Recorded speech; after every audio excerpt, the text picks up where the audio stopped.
A man who lost control of his hydrogen balloon while harvesting pine nuts in China has been found and rescued, after landing in a forest 2 days later and more than 186 miles away. So if you're ever looking for a way to travel long distances quickly and cheaply, you know what to do. Get yourself a giant helium-filled balloon, and start harvesting pine nuts.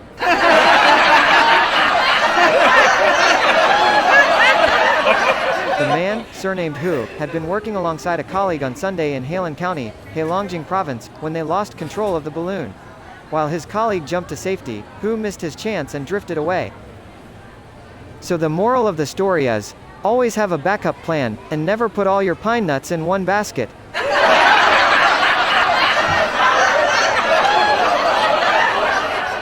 In other news, Apple unveiled 3 new smartwatches at a press event on Wednesday: the Series 8, the SE and the Ultra.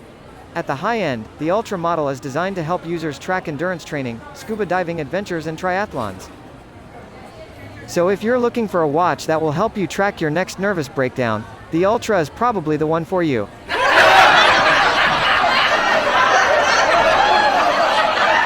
The device gets about 36 hours on a single charge, is more water resistant and boasts an enhanced compass that can work at night, in the ocean and other conditions. So if you're ever lost at night in the ocean, you can just pull out your compass and be like, oh, I'm over here.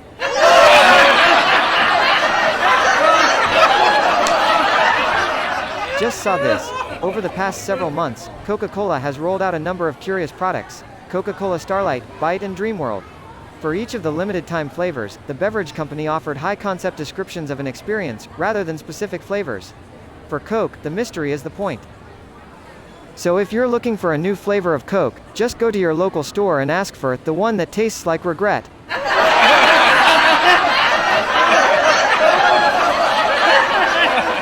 Recently, Coca-Cola has been really trying to encourage consumers to debate over their products, noted Dwayne Stanford, editor of Beverage Digest. It encouraged customers to decide whether Coke Zero was the best Coke ever. And it's been selling mystery Fanta flavors as part of its What the Fanta campaign. I'm not sure what the Fanta, but I'm pretty sure it's not orange.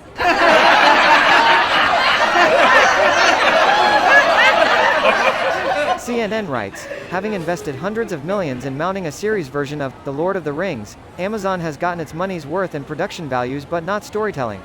The series format tends to invite some bad habits versus even Jackson's notoriously long movies, with plotting interludes and a second episode that unfolds on multiple fronts without feeling as if a whole lot is happening. So basically, it's just like the news.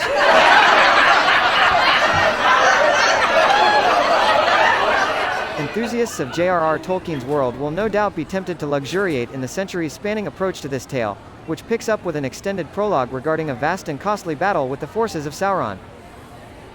So basically, it's Game of Thrones, without the sex.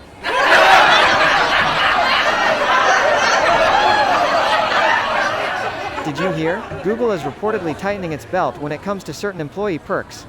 The tech giant sent an email to some senior managers, telling them to limit employee travel only to business-critical trips, according to a leaked internal email. So if your business is trying not to get caught spending too much money, you're in luck.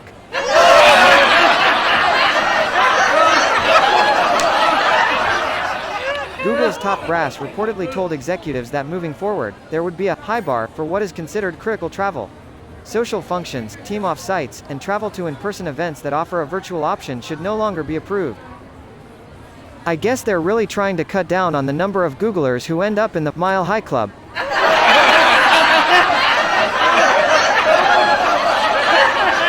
Google, which gained a reputation over the years for offering its employees enviable perks like free meals, alcohol, and on-site gyms, has joined many tech companies in cutting back on spending as it prepares for a potential economic slowdown.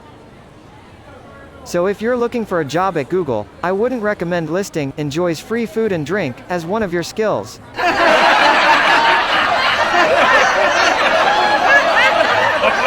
In other news, Liz Truss promised to ride out the storm in her first big speech as Britain's new Prime Minister.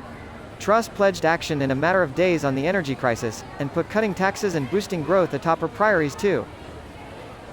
I'm not sure what she's going to do about the energy crisis, but I heard she's going to start by turning off the lights in Downing Street.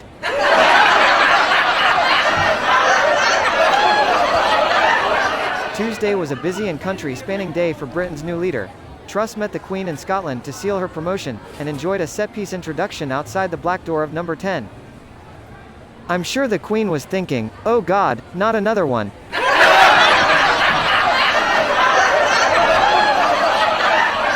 CNN writes that if Truss's plan to tackle the cost of living crisis eases the pressures facing households, she could appear as the unlikely savior of her party. We all know the Conservatives are the party of the people, just not the poor people.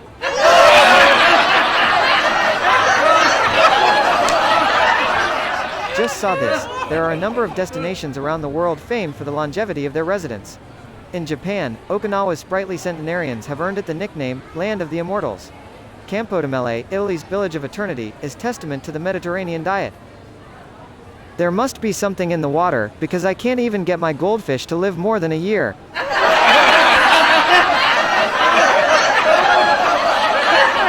There's one long-lived corner of the globe you won't have heard talked about as much, and it's home to the world's only museum of longevity. That's Larik in southern Azerbaijan. I'm not sure what they have in the museum, but I'm guessing it's just a big room with a bunch of old people in it.